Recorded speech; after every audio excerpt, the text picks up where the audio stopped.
देवर सज्जनों नमस्कार, जय हिंद। मैं डॉक्टर टी शेरा और आप देख रहे हैं सोल्जर वॉइस। 27 अगस्त 2026 का समाचार बुलेटिन। मुख्य समाचार। नेपाल में विनाशकारी बाढ़ और हिमस्खलन के बाद बड़े पैमाने पर बचाव अभियान जारी। भारतीय यात्रियों सहित अनेक लोग लापता। भारत और चीन सीमा विवाद के समाधान की दिशा में बातचीत आगे बढ़ाने दो नई हॉटलाइन और अतिरिक्त बैठक केंद्र बनाने पर सहमति। ईरान से कथित पेट्रोलियम कारोबार को लेकर अमेरिका ने 4 भारतीय कंपनियों पर प्रतिबंध लगाया। रक्षा अनुसंधान एवं विकास संगठन ने 22,000 फुट की ऊंचाई और शून्य से 15 डिग्री नीचे तापमान में स्वदेशी सैन्य पैराशूट प्रणाली का सफल परीक्षण किया। HAL और फ्रांस की सेफ्रॉन कंपनी भारत के भावी सैन्य हेलीकॉप्टर के लिए अरावली इंजन विकसित करेगी। विस्तार से समाचार दोस्तों। नेपाल में भीषण प्राकृतिक आपदा। पड़ोसी देश है हमारा नेपाल। तिब्बत सीमा क्षेत्र में हिमखंड और चट्टानें गिरने के बाद आई विनाशकारी बाढ़ ने भारी तबाही मचाई है दोस्तों। बड़ी संख्या में लोग मारे गए और सैकड़ों पर्यटक और स्थानीय नागरिक लापता बताए जा रहे हैं। बचाव कार्य में हेलीकॉप्टर, नावें और खोजी दल लगाए गए। लापता लोगों में भारतीय नागरिक भी शामिल हैं। हताहतों की संख्या में बदलाव संभव है। उत्तर प्रदेश और बिहार में बाढ़ का खतरा। इसी के कारण नेपाल की नारायणी नदी चलकर भारत में गंडक नदी बनती है। इसलिए भारत में आई बाढ़ के बाद पूर्वी उत्तर प्रदेश और बिहार में नदी के जलस्तर पर कड़ी नजर रखी जा रही है। निचले क्षेत्रों, खेतों और नदी किनारे बसे गांवों के लिए सतर्कता आवश्यक है। भारत चीन सीमा पर वार्ता विस्तार से आपको बताएंगे दोस्तों। राष्ट्रीय सुरक्षा सलाहकार अजीत डोभाल और चीन के वरिष्ठ नेतृत्व के बीच सीमा विवाद पर बातचीत हुई है। दोनों देशों ने सीमा निर्धारण की दिशा में शीघ्र प्रगति, 2 नए हॉटलाइन और 2 अतिरिक्त सीमा बैठक केंद्र स्थापित करने पर सहमति जताई है। सुरक्षित समुद्री मार्गों की भारत की अपील। भारत ने संयुक्त राष्ट्र में कहा है कि खाद्यान्न, उर्वरक, ईंधन और अन्य आवश्यक वस्तुओं की निर्बाध आपूर्ति के लिए सुरक्षित और अनुमानित समुद्री मार्ग जरूरी है। भारत ने महत्वपूर्ण समुद्री ढांचे की सामूहिक सुरक्षा का आह्वान भी किया है। अमेरिका ने ईरान के पेट्रोलियम कारोबार से कथित संबंधों के आधार पर 4 भारतीय कंपनियों पर प्रतिबंध लगाए हैं।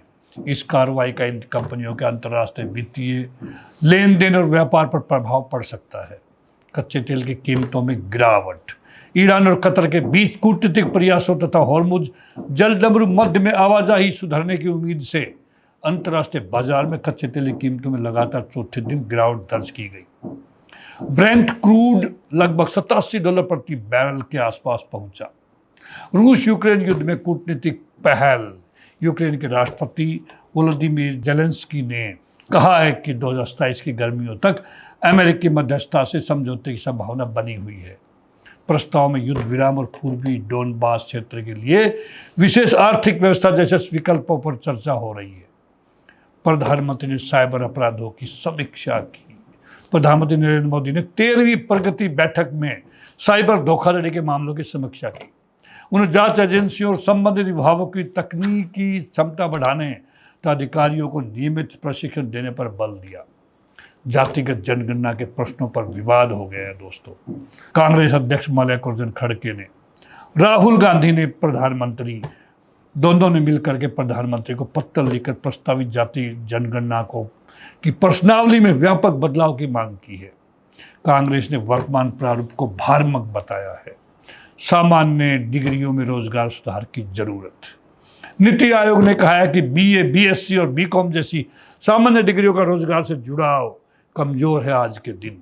रिपोर्ट के अनुसार उच्च शिक्षा को उद्योग की आवश्यकताओं, कौशल प्रशिक्षण और व्यवहारिक अनुभव से जोड़ने की जरूरत है। यानी बहुत जल्द सिलेबस में बदलाव हो सकता है।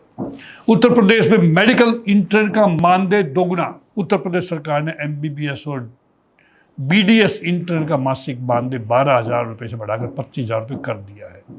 इस निर्णय से करीब 3,928 मेडिकल और डेंटल इंटर्न लाभान्वित होंगे। बिहार में विद्यार्थियों के लिए 24 घंटे सहायता।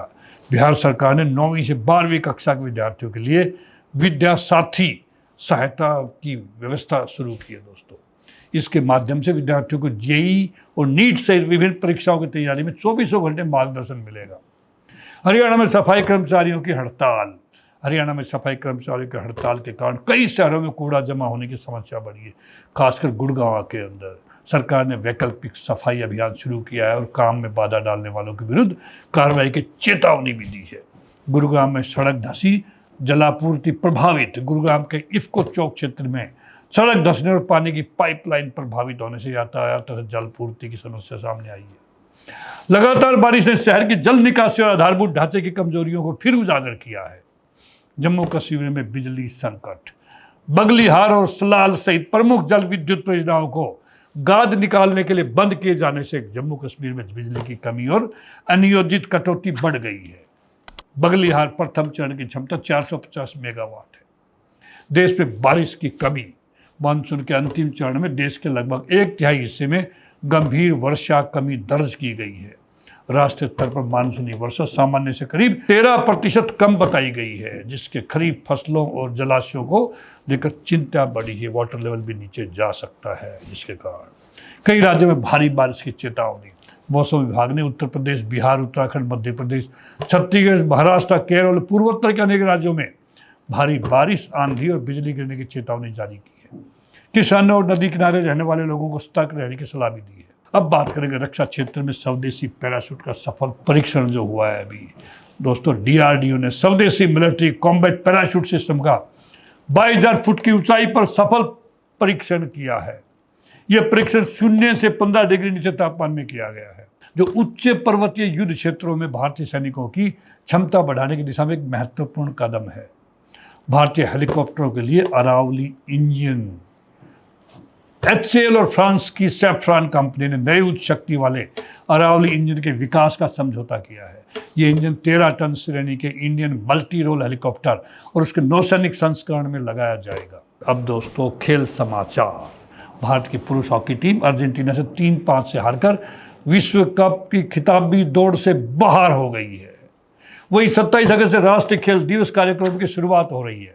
खेल की बात। प्रधानमंत्री के साथ कार्यक्रम के माध्यम से देश भर के युवा खिलाड़ियों से संवाद किया जाएगा। इसी के साथ आज का समाचार बुलेटिन यहीं समाप्त होता है। देश, दुनिया, रक्षा, राजनीति और सामाजिक विषयों की निष्पक्ष और तथ्यपूर्ण जानकारी के लिए देखते रहिए सोल्जर वॉइस। इसे सब्सक्राइब करना न भूलें। जय हिंद।